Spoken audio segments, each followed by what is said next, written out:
আসসালামু আলাইকুম। আশা করি সবাই ভালো আছেন।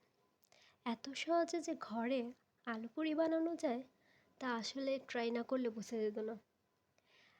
আমি যদিও ইউটিউব থেকেই শিখেছি আলু পুরি কীভাবে বানাতে হয়, তাই আজকে আপনাদের সাথে শেয়ার করলাম।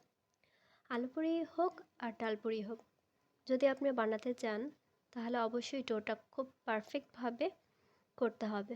ডোটা করে অবশ্যই আপনারা রেস্টে রেখে দিবেন। ডোটা পারফেক্ট হলে আপনার আলু পুরি বা ডাল পুরি খেতে খুব টেস্টি হবে। আসলে এত সহজে বানানো যায় তা নিজে ট্রাই না করলে বুঝে যেত না। দোকানের আলু পুরির থেকেও আলহামদুলিল্লাহ অনেক ভালো হয়েছে। আমার কাছে তো ভালো লেগেছে, আপনারাও বাসায় চেষ্টা করতে পারেন। আলু পুরি বা ডাল পুরি যেটা আপনাদের পছন্দ, আমার তো পছন্দ আলু পুরি, তাই আমি আজকে আলু পুরি বানালাম এবং আপনাদের সাথে শেয়ার করলাম।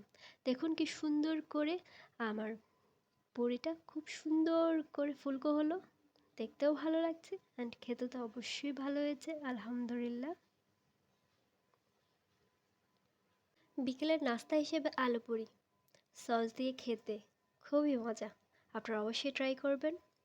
ভালো থাকবেন।